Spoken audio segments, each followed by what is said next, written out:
చాలా పెద్ద ఎత్తున రౌండ్ టేబుల్ సమావేశంలో పాల్గొన్న మేధావులందరికీ, ఇంజనీర్స్కి, నాయకులకు, విద్యార్థి నాయకులకు, జాగృతి కార్యకర్తలకు, బీఆర్ఎస్ కార్యకర్తలకు అందరికి కూడా పేరు పేరున నమస్కారాలు తెలియజేస్తూ ఉన్నాను. ఓవరాల్గా పొద్దున్న నుండి మాట్లాడుతున్నటువంటి అన్ని అంశాలను గమనించిన తర్వాత జాగృతి సంస్థకు కొన్ని సూచనలు చేయడం జరిగింది పెద్దలందరూ కూడా. ఇప్పుడు ఏదైతే ఈ టాపిక్ మనం తీసుకున్నామో కొద్దిగా కఠినమైనటువంటి కాంప్లికేటెడ్ టాపిక్, కానీ అత్యంత ముఖ్యమైన టాపిక్ కాబట్టి జిల్లా హెడ్ క్వార్టర్స్లో కూడా మనం జిల్లాలో జరుగుతున్నటువంటి చిన్న ప్రాజెక్టుల మీద కూడా చర్చ పెట్టాలనేటటువంటి ఒక దిశానిర్దేశం చేసినటువంటి మేధావులందరూ కూడా ధన్యవాదాలు నేను తెలియజేస్తూ ఉన్నాను. అదేవిధంగా ప్రతి జిల్లాకి కూడా మనకు జయశంకర్ సారు, విద్యాసాగర్ సారు వాళ్ళు నేర్పిపోయిన విద్య ఏంటంటే ఇప్పుడు మన కాలంలో జరుగుతున్నటువంటి మనం రికార్డ్ చేసి పెట్టాలి. సో దట్ ఫ్యూచర్లో ఎవరికన్నా ఏదైనా ఇబ్బంది అయి పోరాటం చేయాలనుకుంటే కూడా ఆ నంబర్స్ వాళ్ళు యూజ్ చేసుకుంటారు. ఆనాడు జయశంకర్ సార్ రాసి పెట్టినటువంటి లెక్కలతోనే తెలంగాణ ఉద్యమం అంతా నడుపుకున్నాం మనం. అందుకనే ఇవాళ మనం ఇప్పుడు చేయాల్సినటువంటి తక్షణావసరంగా ప్రతి జిల్లాకు కూడా సాగునీటి రంగంలో ఏం జరిగింది, ఏం జరగాల్సింది ఉంది అని ఉమ్మడి జిల్లాల వారీగా మరి 10 పుస్తకాలను కూడా తీసుకురావాల్సినటువంటి అవసరం ఉందనేటటువంటి సజెషన్ కూడా వచ్చింది. ఇక్కడికి అనేక మంది మేధావులు, ఇంజనీర్స్, పెద్దలు వచ్చినారు కాబట్టి వారందరి ఆధ్వర్యంలో కమిటీ వేసుకొని 10 జిల్లా పుస్తకాలు కూడా వేసి వాటి మీద చక్కగా మన తెలంగాణ తల్లి బొమ్మను ముద్రించి ప్రతి జిల్లాలో కూడా పెద్ద ఎత్తున పంపిణీ చేద్దామని చెప్పి జాగృతి తరఫున మరి వారు ఇచ్చినటువంటి సజెషన్ని వెల్కమ్ చేస్తూ ఉన్నాము. అట్లానే చాలా మందిని నేను చూస్తున్నా, ఇన్ని గంటలు మీటింగ్ సాగితే బోర్గొట్టి లేచిపోతూ ఉంటారు, కానీ కూర్చొని నోట్స్ పట్టుకొని రాసుకుంటున్నారంటే ఆ గుండెలలో ఎంత బాధ ఉందో తెలంగాణ బిడ్డలకు అర్థమవుతూ ఉన్నది. దాని కొనసాగింపుగానే మరి ఏదన్నా ఒకరోజు మీరందరికీ ఇంట్రెస్ట్ ఉన్నటువంటి వాళ్ళు వచ్చేటట్టు పెద్దలందరినీ పిలిచి ఒక డే లాంగ్ శిక్షణ తరగతులు మనకు పెట్టుకుందాము. దానివల్ల మీరు మీ గ్రామాలకు మీ దగ్గరికి వెళ్ళి ఇంకా చాలా మందికి హెల్ప్ చేసేటటువంటి ఆస్కారం ఉంటుంది, కొట్లాడేటటువంటి ఆస్కారం ఉంటుంది. కాబట్టి ఏదైనా ఒక ఫుల్ డే శిక్షణ తరగతులు నిర్వహించుకుందాము. ఇంట్రెస్ట్ ఉన్న వాళ్ళందరినీ తెలంగాణ వ్యాప్తంగా పిలిపించుకొని చక్కటి మేధావులందరినీ పిలుచుకొని పెట్టుకుందాం అనేటటువంటిది ఇంకొక ఆలోచన. ఇవాళ మరి జరుగుతున్న విషయాలన్నీ కూడా చూస్తే సరే, మనం 60 ఏళ్ళు జరిగినటువంటి అన్యాయాన్ని సరిదిద్దేటటువంటి ప్రయత్నం తెలంగాణ వచ్చిన తర్వాత గౌరవ పెద్దలు కేసీఆర్ గారి నాయకత్వంలో ప్రయత్నం చేసినాం. అయితే ఆనాడు ఎప్పుడైతే ఎన్టీ రామారావు గారు నేను చెన్నైకి మంచినీళ్ళు తీసుకుపోతా అని ఒక మానవతా దృక్పథంతో అన్నప్పుడు నిజంగా ఇప్పుడు బాధ అనిపిస్తుంది. ఆనాడే ఈ మేధావులందరూ కూడా గట్టిగా కొట్లాడి ఉంటే ఆనాడు కిటికీలు తెరుచుకునేటివి కావు. అయితే తాగునీళ్ళు తీసుకుపోతామన్న నెపంతో వాస్తవానికి తాగునీళ్ళు ఎట్లా తీసుకుపోతారు, పైప్ లైన్ ద్వారా తీసుకుపోతారు. కానీ ఆనాడే కాలువదవి తీసుకుపోయినరు, దాన్ని గమనించలేకపోయినాం అనేటటువంటి ఒక బాధ అందరూ కూడా వ్యక్తం చేస్తూ వచ్చిండ్రు. మరి ఆయన పైప్ లైన్ అది కాలువదవి చెన్నైకి నీళ్లు తీసుకుపోతే ఎన్టీఆర్ గారు చేసినటువంటి అన్యాయాన్ని కొనసాగిస్తూ వైఎస్ రాజశేఖర రెడ్డి గారు దాన్ని ఇంకా పెద్ద చేసుకొని మొత్తం పోతిరెడ్డిపాడును పెద్ద చేసుకున్నారు.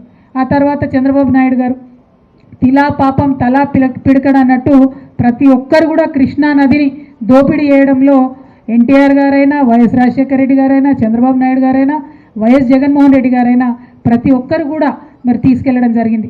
నవీన్ అన్న చెప్పినట్టు అక్కడ ప్రాజెక్టులలో 1 కాదు 2 కాదు 3 సెక్యూరిటీ లేయర్లు వాళ్ళు నీటి పరంగా సెక్యూరిటీ లేయర్లు పెట్టుకుంటూ వస్తున్నారు.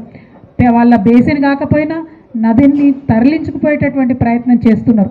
వీటన్నిటిని కూడా మనం అర్థం చేసుకోవాలి. ఇప్పుడు గోదావరి నది మీద కూడా వాళ్ళ కనుబడింది. గోదావరి ఒక్కటే మనకు దిక్కు అని ఇందాక ఇంజనీర్స్ ఫోరం నుంచి వచ్చినటువంటి పెద్దలు కూడా చెప్పడం జరిగింది. మరి ఆ గోదావరిలో నీళ్లు ఉన్నాయి కదా అని మనం అలసత్వం ప్రదర్శించకుండా గోదావరి నీళ్ళ నుండి అధికంగా 1 చుక్క నీళ్లు కూడా మన హక్కుగా రావాల్సింది మనకు వచ్చేదాకా వదలకుండా ఉద్యమాలు చేయాల్సినటువంటి సమయం, సందర్భం వచ్చినట్టుగా అనిపిస్తుంది. కాబట్టి మరి వాళ్ళు ఇక్కడికి వచ్చినటువంటి వారందరికీ, టీవీలలో చూస్తున్నటువంటి మరి లక్షలాది మంది తెలంగాణ బిడ్డలందరూ కూడా నేను విజ్ఞప్తి చేస్తూ ఉన్నాను.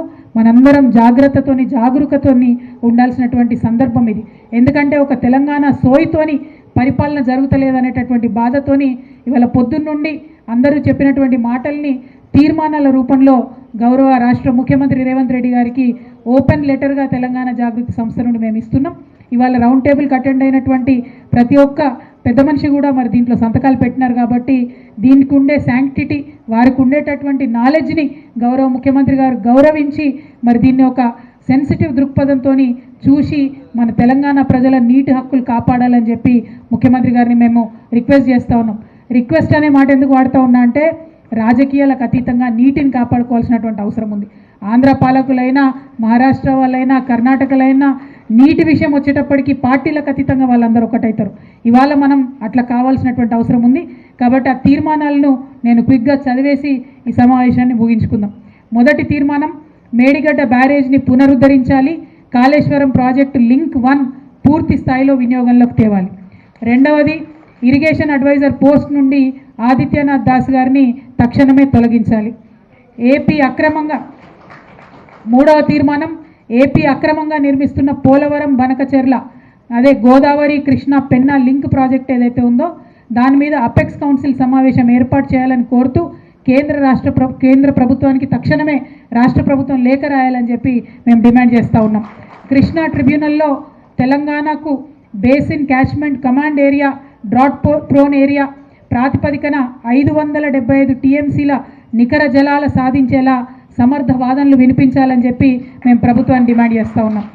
పోలవరం నుండి కృష్ణా డెల్టాకు మళ్ళిచ్చే గోదావరి జలాలకు బదులుగా నాగార్జున సాగర్కు ఎగువన 80 టీఎంసీల కృష్ణా నికర జలాల వినియోగానికి బచావత్ ట్రిబ్యునల్ పరమైన రక్షణలు తెలంగాణకు ఉన్నాయి. అందులో తెలంగాణకు 45 టీఎంసీలు దక్కుతాయి. ఇప్పుడు పోలవరం నుంచి 200 టీఎంసీలు మళ్లించాలని ఏపీ ప్రాజెక్టు చేపట్టింది. కాబట్టి మిగిలిన 120 టీఎంసీలలో తెలంగాణకు 80 టీఎంసీల నికర జలాలను కేటాయించాలని ఈ సందర్భంగా డిమాండ్ చేస్తూ ఉన్నాం. మొత్తం 125 టీఎంసీల సాధనకు బ్రిజేష్ కుమార్ ట్రిబ్యునల్ ఎదుట బలమైన వాదనలు వినిపించాలని ప్రభుత్వాన్ని డిమాండ్ చేస్తున్నాం. గోదావరి మూసీ ప్రాజెక్టును మల్లన్న సాగర్ నుంచి కాకుండా తక్కువ ఖర్చుతో పూర్తయ్యేటటువంటి కొండపోచమ్మ సాగర్ నుంచి చేపట్టాలని ప్రభుత్వాన్ని డిమాండ్ చేస్తూ ఉన్నాం. ఇరిగేషన్ ప్రాజెక్టులన్నీ పూర్తి చేయడానికి ఏటా 20,000 కోట్లకు తగ్గకుండా బడ్జెట్ కేటాయించి ఖర్చు చేయాలని చెప్పి కూడా డిమాండ్ చేస్తూ ఉన్నాం. చప్పట్లు కొట్టని వాళ్ళంతా కాంగ్రెస్ వాళ్ళు అనుకోలేక నాగార్జున సాగర్ ప్రాజెక్టును పూర్తిగా తెలంగాణ ప్రభుత్వ ఆధీనంలోకి తెచ్చుకోవాలని చెప్పి ప్రభుత్వాన్ని డిమాండ్ చేస్తూ ఉన్నాం. జూరాల ప్రాజెక్టుకు వచ్చే వరదను సమర్థవంతంగా వినియోగించుకునేలా మరో ఎత్తిపోతల పథకం చేపట్టాలని కూడా మేము డిమాండ్ చేస్తూ ఉన్నాం. వార్దా బ్యారేజ్ పనులు సత్వరమే చేపట్టి మంచిర్యాల, ఆసిఫాబాద్ జిల్లాలకు 2 లక్షల ఎకరాలకు నీళ్ళు ఇవ్వాలని చెప్పి డిమాండ్ చేస్తూ ఉన్నాం. రాయలసీమ ఎత్తిపోతల పథకాన్ని పూర్తిగా ఆపేలా కేంద్రంపై ఒత్తిడి తీసుకురావాలని చెప్పి డిమాండ్ చేస్తూ ఉన్నాం. పాలమూరు, రంగారెడ్డి, డిండి ఎత్తిపోతల ఎస్ఎల్బీసీ ప్రాజెక్టులను తక్షణమే పూర్తి చేసి వాటికి నికర జలాలు సాధించేందుకు ట్రిబ్యునల్ దగ్గర సమర్థవంతమైన వాదనలు వినిపించాలని డిమాండ్ చేస్తూ ఉన్నాం. ఎందుకు ఈ డిమాండ్ చేస్తూ ఉన్నామంటే ఈ ప్రాజెక్టులు అన్నీ కూడా ఏనుగు వెళ్ళింది తోక చిక్కింది అన్నట్టు మ్యాక్సిమం పనులు కేసీఆర్ గారి హయాంలో పూర్తయినాయి. కొంచెమే చిన్న పనులు మిగిలి ఉన్నాయి కాబట్టి తక్షణమే వాటిని ప్రభుత్వం పూర్తి చేయాలని చెప్పి డిమాండ్ చేస్తున్నాం. సీతమ్మ సాగర్ మల్టీపర్పస్ ప్రాజెక్టుతో పాటు సీతారామ ఎత్తిపోతల పథకం పనులను త్వరితగతిన పూర్తి చేయాలని చెప్పి గవర్నమెంట్ డిమాండ్ చేస్తూ ఉన్నాం. అదేవిధంగా కేంద్రం వద్ద పెండింగ్లో ఉన్న ప్రాజెక్టుల అనుమతులు సాధించాలి అని చెప్పి కూడా ఈ ప్రభుత్వాన్ని డిమాండ్ చేస్తూ అల్టిమేట్గా తెలంగాణ ప్రజలకు దక్కాల్సినటువంటి నదీ నీటి వాటాలపైన పారదర్శకతతోని, మంచి హృదయంతోని, రాజకీయ కక్షతో కాకుండా రాజనీతజ్ఞతతో వ్యవహరించాలని చెప్పి గౌరవ ముఖ్యమంత్రి గారికి మరొకసారి డిమాండ్ చేస్తూ ఇక్కడికి హాజరైనటువంటి ప్రతి ఒక్కరికి కూడా ధన్యవాదాలు తెలియజేస్తున్నాను. Thank you. జై తెలంగాణ, జై తెలంగాణ.